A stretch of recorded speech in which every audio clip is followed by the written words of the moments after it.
Donc essaye bien d'être dans le plan, Oui. ta tête de ce côté-là. Oui, comme la fois dernière. Ouais, c'est ça, comme ça. De manière à ce que ne pas être caché par ça. Oui, bien sûr. Bien sûr. Voilà. Maintenant, c'est bon? Ou tu veux vérifier? Non, c'est bien, c'est bien. D'accord. Super. Ah oui. On peut y aller.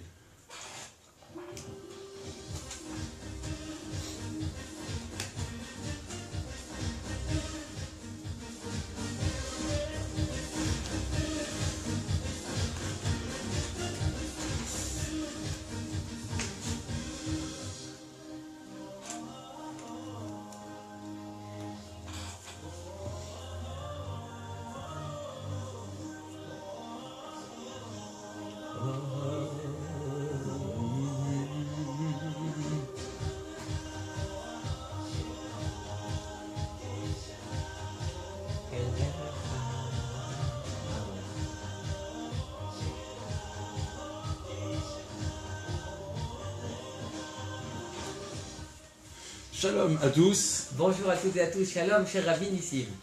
Ravi de te retrouver, mon cher ami, mon cher et éminent collègue, pour cette nouvelle édition de Havruta spéciale Hanouka, car dans quelques jours, c'est la fête des Lumières dans le calendrier juif aussi, pas seulement en Rhône-Alpes et à Lyon, mais aussi dans le calendrier juif. Exactement. Nous aurons l'occasion d'en reparler. Pour l'heure, nos trois grandes rubriques, qui sont d'une part, Comme d'habitude, la question de l'auditrice ou de l'auditeur.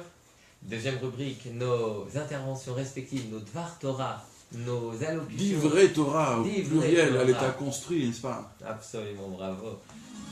Et enfin, Et enfin, troisième partie. et enfin, alors, on coupe. Excusez-nous, sur le direct, en fait, on a fait un truc sans radio et ça revient. Eh ben ok, on repart. Voilà. Trop de la chance. C'est le miracle. Un Oui, grand oui, merci bah, à nos C'est directs. le miracle. C'est la présence des rabbins. Je vous Voilà. expliquerai. Voilà. C'est une période de miracle. Voilà, t'as les bonnes. N'est-ce pas, franchement, non. les bonnes, ça. La En période fait, des ce qui se miracles. passe, c'est qu'on a fait semblant de faire l'émission de radio. Il n'y avait pas la radio, elle marchait pas, l'émetteur ou je sais pas quoi. Et là, au miracle, ça Yeah. fonctionne. Il suffit que les rabbins parlent et ça démarre. Et la parole fut. Il exulte. Il exulte. Je peux le comprendre. Et donc il va chanter Alanissim à la pourka. Ah, Alanissim, veya la pourka, veya la bourot, veya la tchouvot.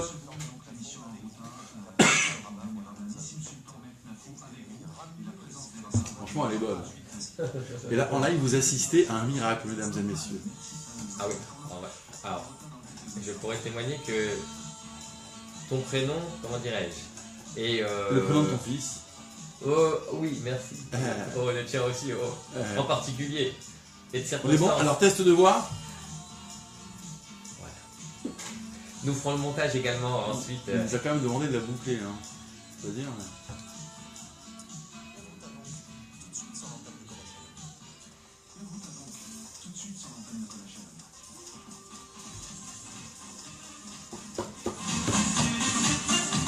De retour ici. Allez. Alors retour ici. On peut parler là, non?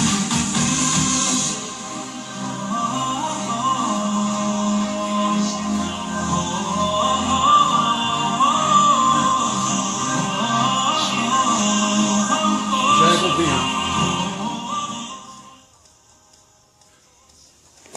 Non, c'est bon, remets, c'est quoi cette Oui, où j'ai allumé. Hein. C'est demandé. D'accord. Ok. Shalom à tous. Bonjour à toutes et à tous, shalom, ouvracha, Très shalom, heureux de te retrouver également. Aujourd'hui, émission spéciale Hanouka, car c'est ici, dans Et le maintenant. calendrier juif, comme partout ailleurs, mais aussi dans Rhône-Alpes, pour la fête des Lumières. Hanouka, enfin pardon, je m'en mêle les pinceaux, c'est la fête des Lumières d'une part. Hanouka s'appelle aussi fête des Lumières. C'est le temps des miracles, mesdames et messieurs. Un miracle vient de se produire à la radio. Si vous voulez en savoir plus, rendez-vous sur notre Facebook, sur notre live Facebook, et vous saurez tout le fin mot de l'histoire. Enfin bref, nous voilà. Émission resserrée, certes, mais toujours en trois parties. Première partie. Comme d'habitude, la La question question de l'auditeur. deuxième de l'auditrice, partie. Nos divrei Torah respectifs. Troisième partie. Nos annonces tonnerre cette semaine. Tonnerre, cette semaine, c'est parti juste après ceci. La question de l'auditeur, cher ami, ta main innocente va-t-elle prélever dans les secondes qui viennent la question du jour? La question est la suivante, cher Rabbinissim. Peut-on favoriser un fils au détriment d'un autre? Peut-on favoriser un fils au détriment d'un autre? Peut-on favoriser un fils au détriment d'un autre? Vous avez 4 heures, non, pardon, 5 minutes. À peine. Allez, 5 minutes pour traiter ça. 8 minutes. C'est la paracha de la semaine, bien sûr. Et en même temps, c'est pas notre cœur de métier, disons-le honnêtement. Il y a des choses qui relèvent de notre compétence, d'autres non. Quoique, dans la maîtrise réputée la nôtre des textes fondateurs, et en l'occurrence de la Torah, ici du récit biblique de la paracha de la semaine, nous pourrions peut-être donner une matière pour réfléchir sur la gestion de la fratrie, notamment en matière de favoritisme. Voilà où se situe notre compétence, d'accord? C'est parfaitement ça. On est d'accord. Alors qu'est-ce que tu as à dire là-dessus? J'imagine mal qu'on puisse avoir une position clivante, toi et moi, puisque dans la mesure où la réponse est un peu dans la question, c'est quoi? C'est faut-il favoriser? Voilà. Faut-il favoriser? Ou peut-on favoriser? Peut-on favoriser? Alors dans le sens, à notre insu, malgré nous, serions-nous amenés à favoriser sans nous en rendre compte? Un enfant, un fils, au détriment d'un autre. Ouais. Certainement que cette question... Donc là c'est plus subtil, ouais. Cette question lumineuse, comme la période qui arrive chez Rabbinissim, et de miracles et de Voyez-vous prodiges que nous avons vécu il y a quelques secondes maintenant à peine, Oui. eh bien, se fait l'écho de la paracha. Je vais peut-être replacer cette question dans son contexte Alors la paracha quoi? biblique. Notre paracha, la paracha Vayeshev. Oui, Où il mais, est question, sans doute, mais n'est-ce quoi dans la pas? paracha? Voilà, merci. Immédiatement Rabbinissim, je m'exécute. Il est question dans notre paracha, comme nous le savons, d'une inimitié filiale entre Joseph et ses frères. Pour faire court, voilà que Yosef Hatzadik, s'attire les foudres de ses frères, et voire pire, puisqu'ils iront jusqu'à le vendre, malheureusement. Et la question est la suivante, mais pour quel motif? Et nous le savons, par tradition, les commentaires, l'analyse même du texte biblique nous révèle que c'est suite au favoritisme que son père lui a accordé, que une jalousie s'est installée entre Yosef et ses autres frères. Alors, j'ajoute qu'il y a deux motifs dans ce favoritisme, où ce favoritisme est motivé, où il prend deux objets. La Torah nous dit qu'il ven zekunim hulo. D'abord, elle atteste, Israël ahav et Yosef mikol echav. Israël avait aimé, ou aimait, il faudra comment on traduit, Joseph plus que tous ses frères. Donc, il y a vraiment un favoritisme, sinon assumé, en tous les cas avéré, affectif. Ahav, il a aimé. Alors, pour deux raisons, qui ven zekunim hulo, c'est le fils de sa vieillesse, Verasalo, qui est honnête passim, et lui avait fabriqué, littéralement il lui a fait, une tunique de laine. Le Talmud dira, vous voyez, avec quelques grammes de laine, Jacob a fait descendre ses enfants en Égypte, car par l'effet de la vente, à la fin des fins, tout le monde se retrouve en Égypte, ce qui est quand même lourd de conséquences. Donc c'est un favoritisme que les sages pointent pour le lui reprocher à Jacob, dans le Talmud. Mais bon, le premier argument est intéressant. Fils de la vieillesse, moi je me suis demandé, enfin pas moi, un élève du cours du mercredi BM+, à 18h, cours d'art oratoire et de chazanut et de liturgie professionnelle, un petit gamin de 10 ans s'est demandé, mais enfin, Ven Zekunim, il y avait un enfant encore plus jeune que Joseph, à savoir Benjamin. Pourquoi parler de Joseph comme le fils de sa vieillesse, comme bâton de vieillesse? Alors, bien sûr, on entend celui qui l'accompagne, mais encore, il y a plus petit que Joseph. Et on avait établi, dans la discussion qui s'en est suivie, que certes, Benjamin est le plus jeune, Benjamin est le plus jeune, mais quoi? À sa naissance, sa mère, Rachel, rend l'âme. Non qu'il soit marqué de cette trace funeste, mais sans doute est-il reçu cet enfant comme beaucoup plus fragile, puisque privé de maman. Et donc, Jacob est entièrement, comme un papa qui essaie de suppléer tant bien que mal, est entièrement dans le rôle du don, en tous les cas dans la pratique du don avec lui. Tandis qu'avec Joseph, c'est le moment où Rachel devient mère. Il porte en lui-même une sorte la trace d'une sorte de bénédiction, et sans doute peut-il lui donner à son père. En tout cas, il peut y avoir interaction. Ce qui explique, c'est le deuxième terme, que cette tunique, qui est le beau, il la donne à cet enfant qui d'ailleurs est beau, donc le beau va avec le beau, mais qui aussi est sage. Sage dans la mesure où il peut donner et recevoir dans l'étude avec son père, ce que d'aucuns n'a pu sans doute pousser à une telle extrémité jusqu'à l'art en matière d'étude avec Jacob. Et donc le beau qui côtoie le vrai, en l'occurrence, ces deux belles notions qui sont deux expressions deux intelligences, de perception intelligible, voilà, de la vérité, de l'absolu. Jacob en a fait ainsi le choix. Maintenant, alors là je fais une proposition, d'accord, c'est une grille de lecture qui semble nous expliquer que Jacob a 1000 fois raison sur un plan de l'étude. Joseph doit pouvoir recevoir un savoir aller mieux que quiconque. Est-ce que pour autant il a bien fait? Le Talmud semble dire le contraire. Si nous sommes dans un consensus mou, le Talmud vient avec ironie le briser, ce consensus. Mais absolument, parce que Comment tu peux rendre compte de ça? c'est faire le procès de Yaakov, c'est difficile quand nous avons conscience de la grandeur d'âme, d'esprit et même de l'être qui était Yaakov Avinu, le troisième des patriarches, celui qui est appelé, celui qui est associé au concept de Tiferet, c'est-à-dire de synthèse. Splendeur, oui. Ah oui, Splendeur. qui est une sphère de splendeur dans l'arbre séphirotique. Dans l'arbre des Oui. Séphiroth, et qui est donc censé être... Axe du milieu.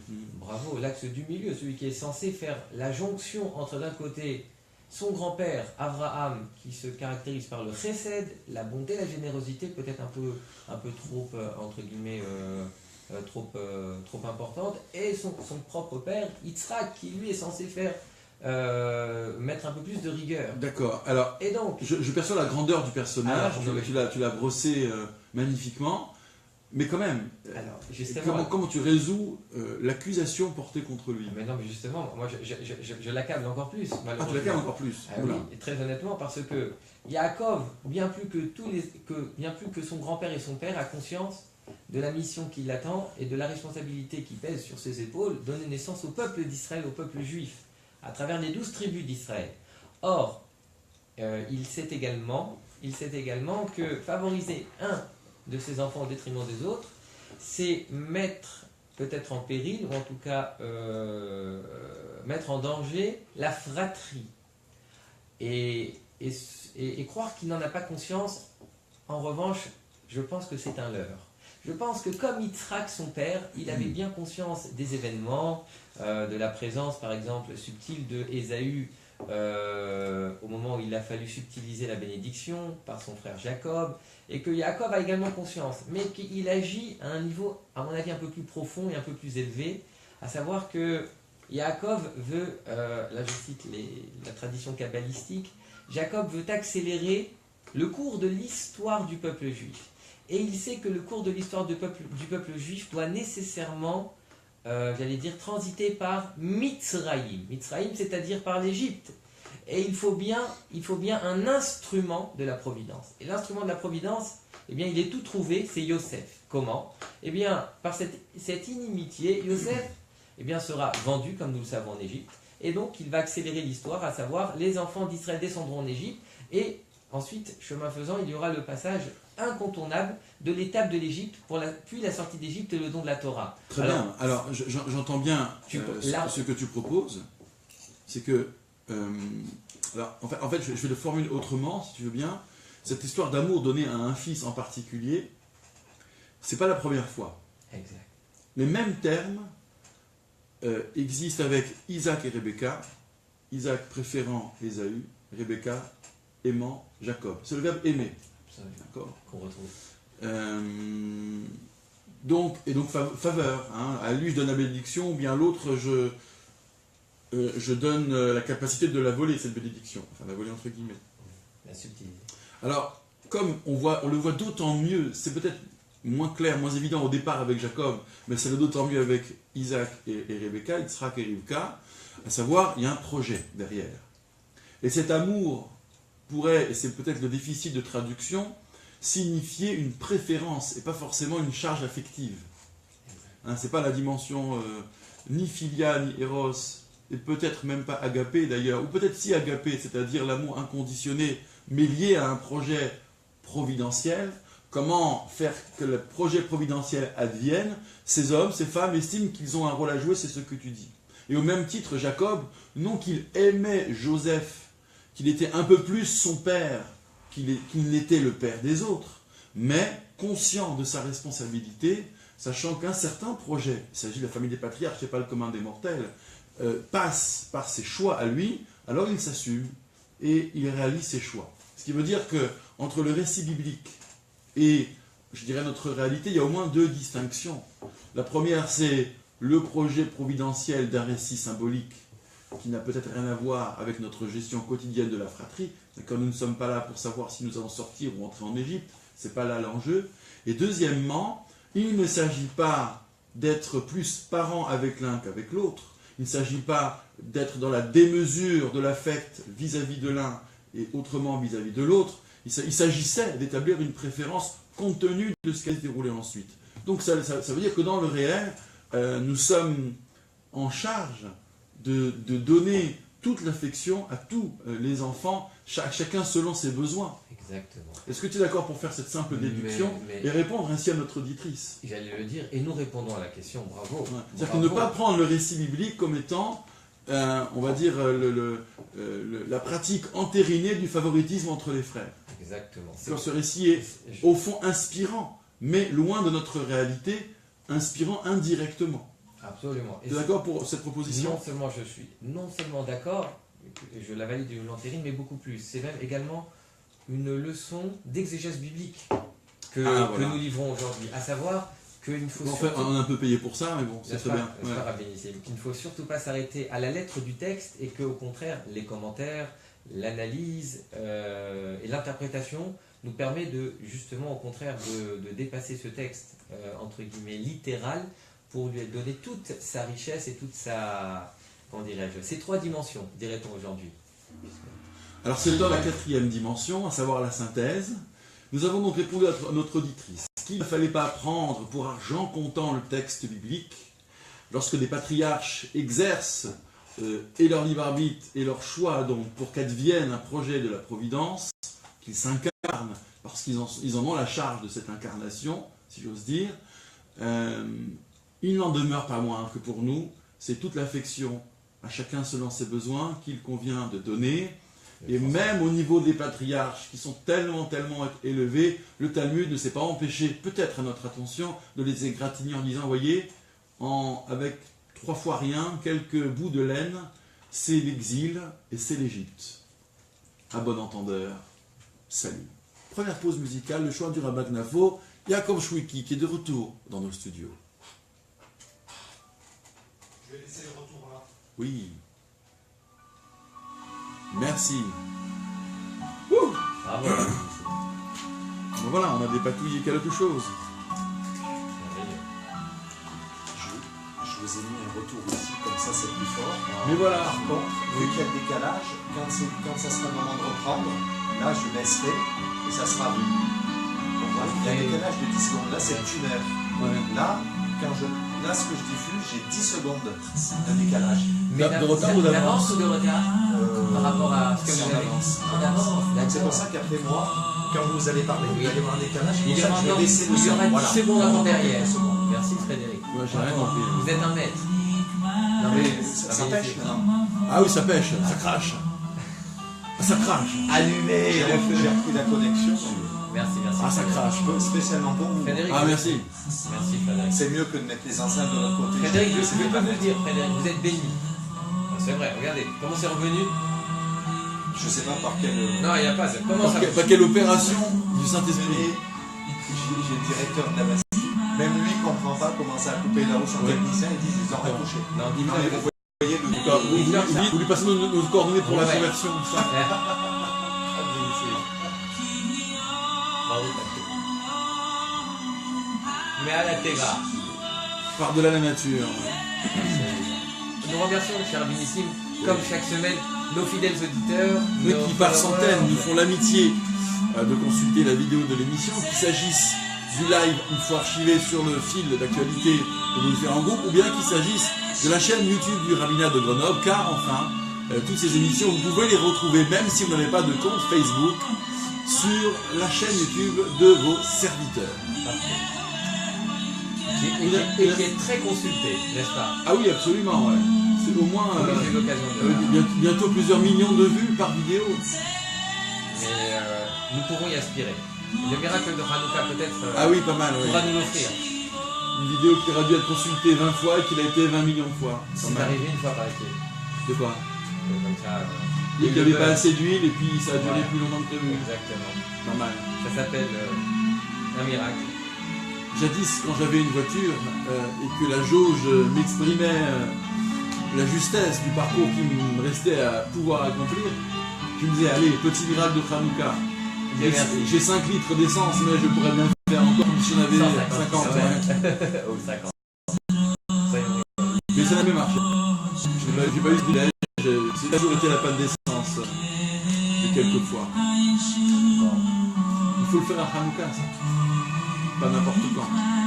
c'est rapidissime. Il ne faut pas se tromper de liquide. Dans Oui. le moteur. Oui. Eh oui. Il faut la bonne huile. Bien.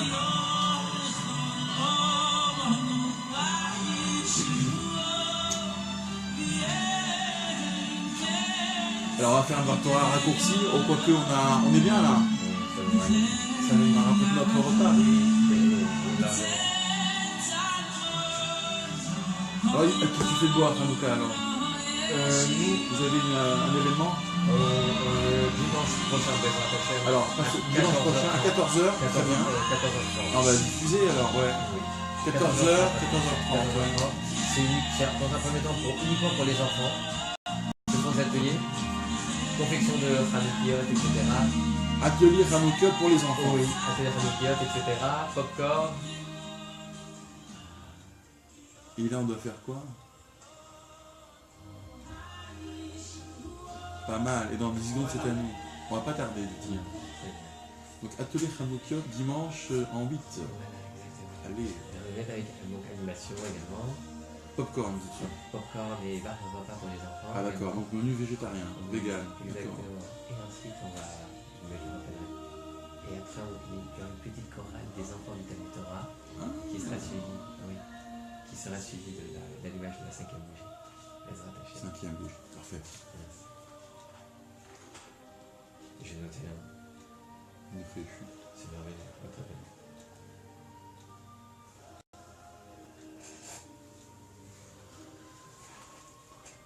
Yaakov Shwiki, Sov Zero Kocho.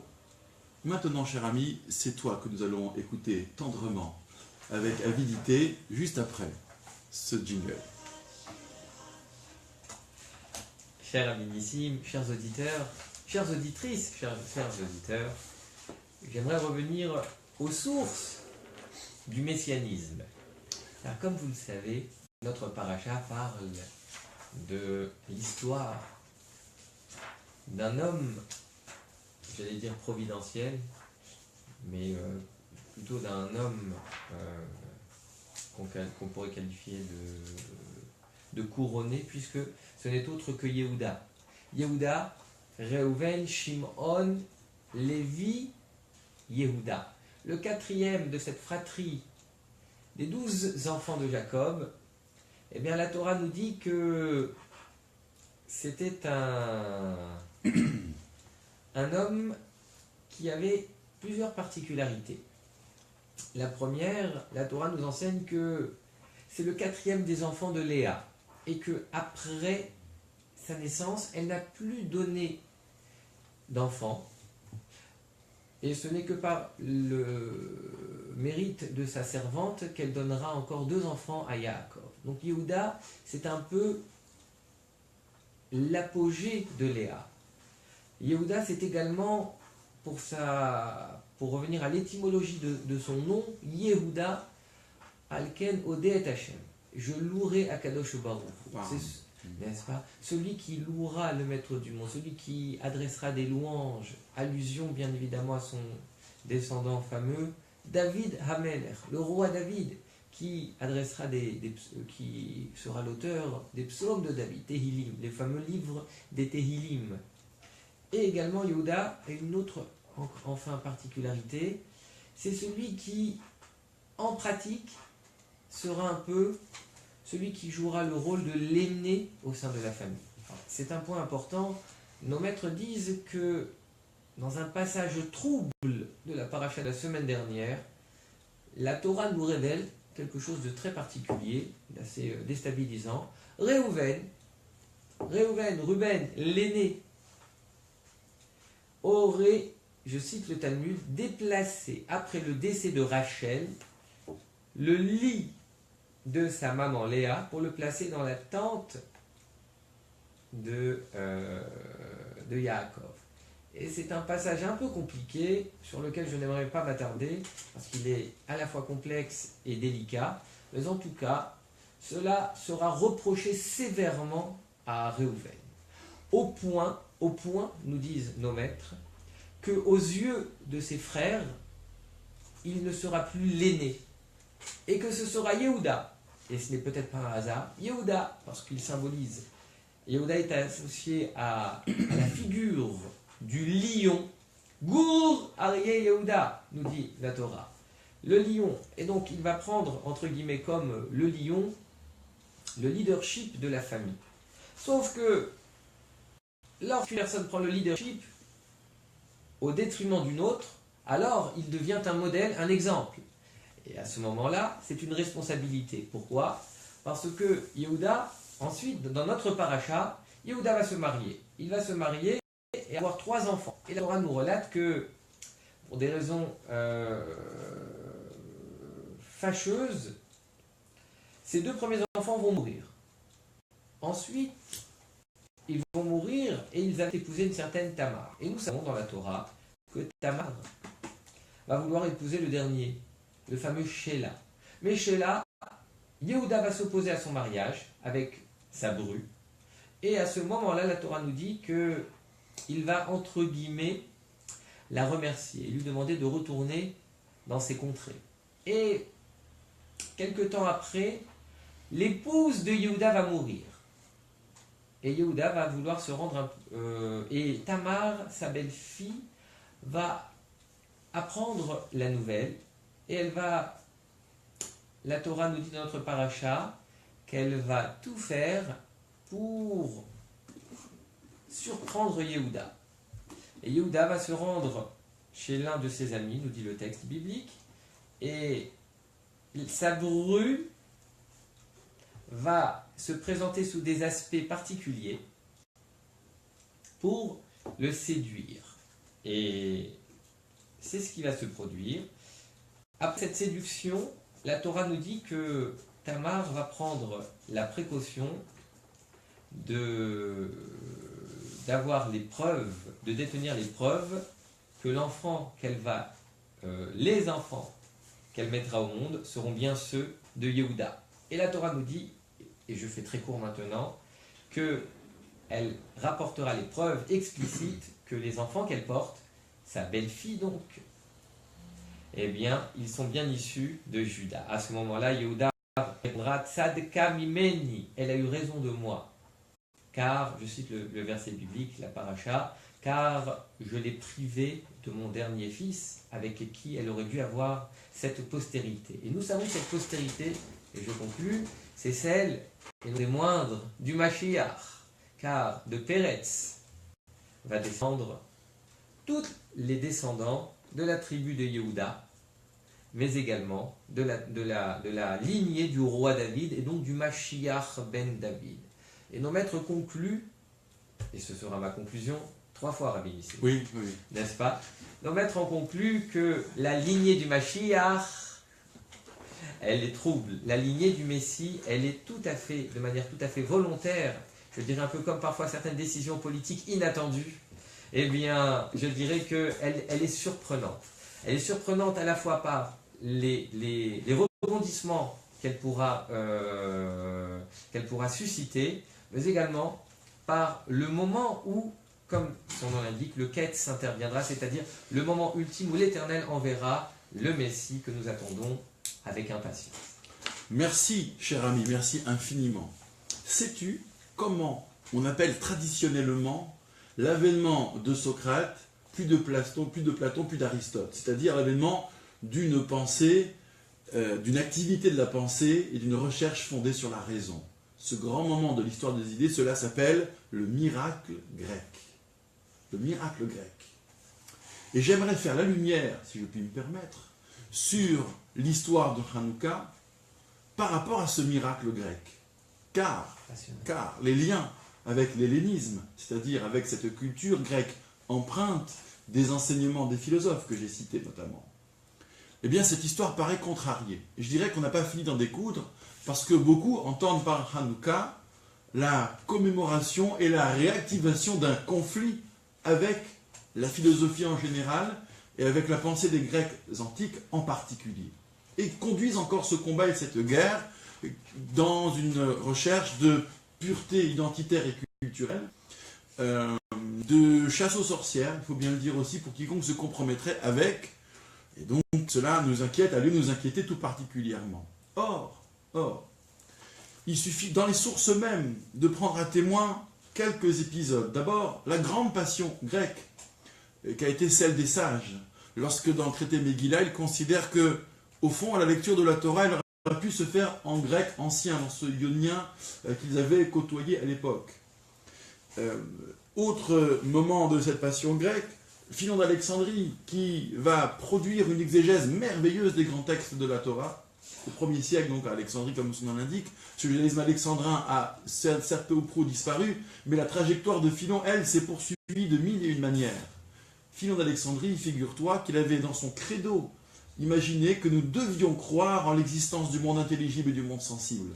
Donc un point de doctrine platonicienne devenait un dogme juif, d'après lui, un objet de croyance, un anima amin, un point du credo. C'est vrai qu'il y a par ailleurs des moments de crise. J'en veux pour preuve la version que le Talmud livre de la traduction en grec de la Torah, la Septante, ou par les Septantes, les sages, d'après le Talmud séquestrés, mais dans d'autres sources, c'est assez curieux, comme quoi il y a vraiment une volonté de cliver, notamment dans cette fameuse lettre d'Aristophée à Philocrate, ou bien dans Poids et Mesures d'Épiphane de Salamine. C'est un récit tout à fait positif, où Ptolémée invite des rabbins, l'éloge grassement sur l'île de Pharos, et leur demande de bien vouloir compléter cette fameuse bibliothèque à laquelle les 5 livres de la Torah faisaient défaut. Bon. Donc c'est intéressant de voir cette dualité, moment de crise donc. Le Talmud va raconter que la terre va trembler, que ce sont des moments de ténèbres, des jours de ténèbres qui succèdent à cette traduction truquée par les rabbins qui se devaient de conserver les secrets des sens des mots de la Torah. Bon, ça mériterait d'être vraiment étudié de près, c'est assez curieux, vraiment. Et ce sera l'objet de notre conférence shabbatique la semaine prochaine, en l'occurrence. Mais, donc j'aimerais comprendre, et puis il y a Hanouka aussi, moment de crise, bon ben voilà, révolte, guerre, bouter l'ennemi séleucide, donc les successeurs de Séleucos, ce diadoque d'Alexandre qui prend cette part de l'Empire, après s'être brouillé avec les autres diadoques. Donc bouter l'ennemi séleucide hors de cette Judée restaurée, de Jérusalem puis de la Judée, et un État donc qui va naître, hasmonéen, qui va durer à peu près un siècle. Mais les rois hasmonéens, qui sont des prêtres, à l'origine, vont tous très mal finir. Bref, alors comment faire le clair? Il faut faire de la lumière là-dessus, faites des lumières oblige, il faut qu'on comprenne. Et là je reviendrai, simplement c'est un mot comme cela jeté sur les ondes, et en quelques mégaoctets, kilooctets, sur cette question fameuse du Bet Yosef. Rabbi Yosef Karo avait posé la question qui est un jeu en fait. Chaque année on essaie d'inventer des réponses sur question qui porte sur le nombre de jours de Hanouka, 8 jours. Ouais. Mais dit-il, attendu que le miracle a duré 7 jours, puisque le récit qui fonde la durée de Hanouka, c'est ce qui est évoqué dans Megillat Ta'anit, rapporté par le Talmud traité Shabbat, et qui est connu, que nous connaissons depuis le berceau. Les Juifs à l'époque, les prêtres en l'occurrence, ont voulu trouver une fiole d'huile encore cachetée pour rallumer le candélabre après l'avoir nettoyé, après que le temple ait été souillé et gravement. Ils n'en ont trouvé qu'une. Le temps de fabriquer de nouvelles, il fallait 8 jours. Et cette fiole qui aurait dû durer un jour a duré 8 jours. Mais donc, le premier jour, pas de surprise. La surprise commence au terme du premier jour et se renouvelle pour tous les jours surnuméraires. Donc, le miracle a duré 7 jours. Hanouka aurait dû durer 7 jours et pas 8 jours. Voilà cette question pour laquelle il y a un livre qui s'appelle Sefer Mea Terutzim, le livre des 100 réponses, et on peut chaque année en proposer. Bet Yosef en propose une, par exemple, qui est connue et qui est reprise sous différentes formes. Il y a des réponses mathématiques, pour dire que pour avoir 8 jours, il faut qu'il y ait seulement un 8e consumé le premier jour, donc déjà miracle, bon, ça c'est un peu facile.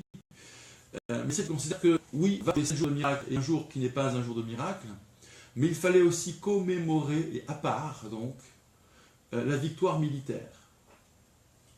C'est-à-dire que c'est un miracle différent. Et je dirais d'ailleurs que dans la prière, dans la tfila, dans la Hamida, cette prière centrale, ou dans Birkat Hamazon après manger, dans Al-Hanissim, ouais, on ne parle pas du miracle de la fiole, on parle du miracle du petit nombre qui va vaincre le grand nombre, de l'armée de prêtres qui va vaincre une armée suréquipée et surentraînée. Et donc on occulte complètement l'histoire de la fiole. Et je pense savoir pourquoi. Ça complète un peu la question. C'est que il fallait peut-être aussi imaginer une réconciliation, j'ose le dire, avec le miracle grec. Pour que cette sagesse, la beauté de Japhet, selon la promesse Noachi, la beauté de Japhet entre dans la tente de Shem. Cette réconciliation, comment elle est possible? Elle a la condition qu'on évacue la friction politique.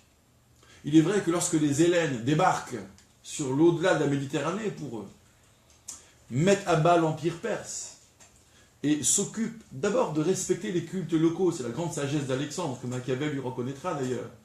Mais pour certains de ses successeurs, ce compromis est suranné, dépassé, et il faut le battre en brèche, et donc avoir une politique assimilationniste, c'est là que le bas blesse. Lorsque le politique s'est mêlé des cultures, je veux dire par là, s'est mêlé de transformer, de modifier, d'altérer, d'empêcher plus exactement l'expression des cultures locales.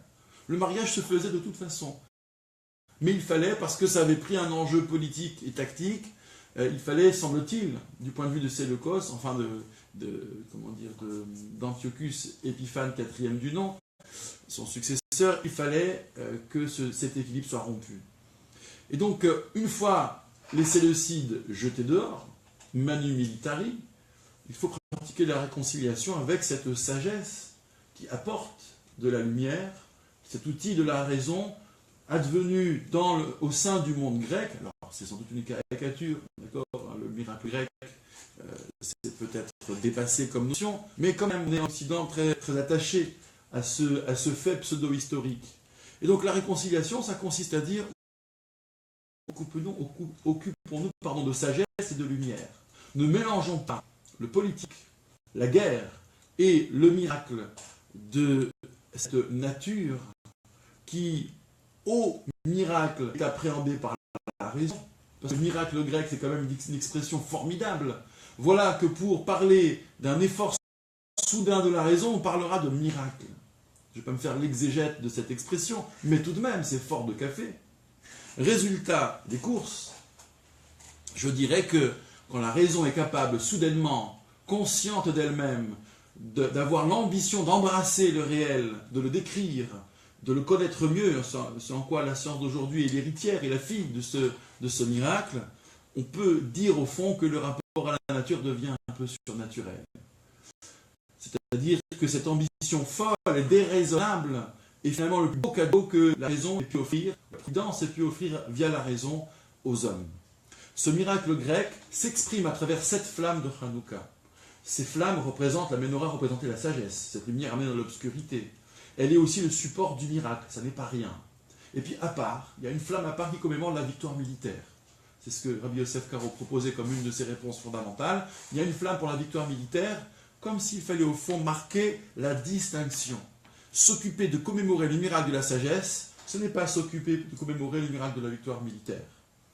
J'en veux pour preuve le fait que dans la tfila, la prière, le miracle de la fiole soit occulté et qu'on se soit occupé de l'évacuation des hommes en armes, mais qui n'est pas l'évacuation de cet effort de la raison. Voilà comment j'ai tenté de faire la lumière sur la fête des Lumières. On va faire sur le deuxième morceau de nos commentaires. Le deuxième morceau qui va diffuser en fond, c'est Israël Aliel. Ouais, Am Israël Chai. Il sera à Grenoble, mardi 12 décembre.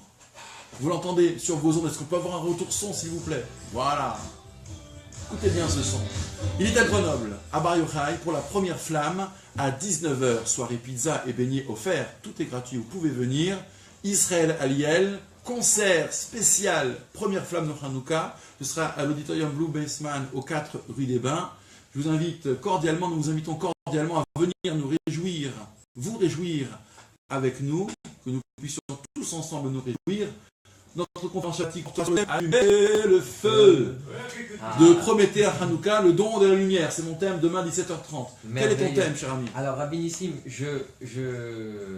en un mot, je dirais que toutes nos communautés sont mobilisées. Nous serons à tes côtés mardi soir. Nous serons également aux côtés de l'allumage traditionnel. Oui, et aussi dimanche.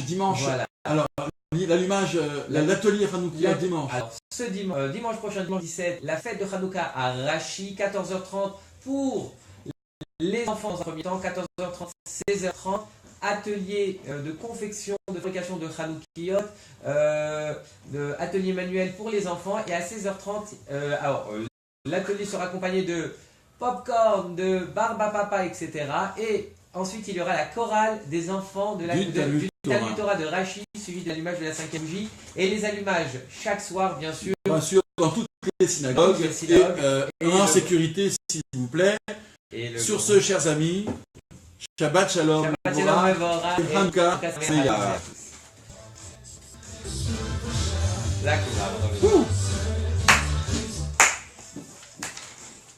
Et ben voilà. Un grand merci à toutes et à tous. Pardon. Oui. Il nous reste à vous souhaiter un grand Shabbat On Shalom. l'a déjà fait, mais on le refait pour vous, chers internautes. Nous vous souhaitons de très belles fêtes de Hanouka. Rejoignez-nous. Venez vous réjouir autour de cette lumière.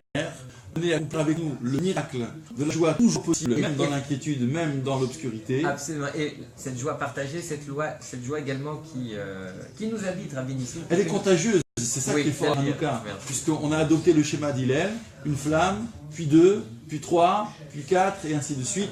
Donc oui, la sagesse, c'est contagieux. Le miracle, c'est contagieux.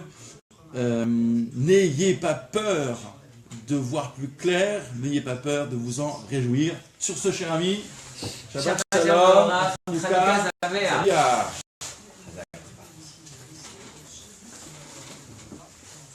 Je trouve cette reprise excellente.